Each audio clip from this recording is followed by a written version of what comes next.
Focus question. Tom was selling boxes of chocolate candy for his school's fundraiser. He kept track of how many boxes he sold each day. Use the data to plot the given information or the given data on the dot plot. Then use the graph to determine the mode of the given data. So first of all, we see that we have a number 1 here.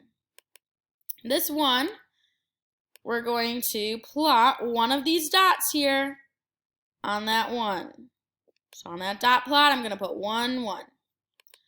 All right, now we've got a 2. I'm highlighting just so I can remember which one I did. So there's a 2. We've got another 2. So I'm going to put another dot above that 2. We've got a 3. We've got another 3.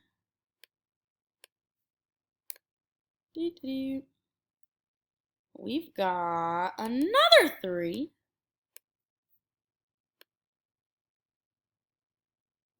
And we've got another 3. Woo! There we go.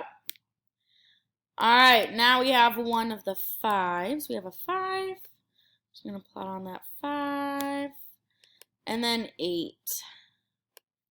We have an 8. And then 10. Perfect. All right, so here's what your dot plot should look like when it's all done. So what is the mode? What is the number we see the most of? The dots we see the most of? 3. We see the most of 3. So our mode is going to be 3. And that's it. Great job.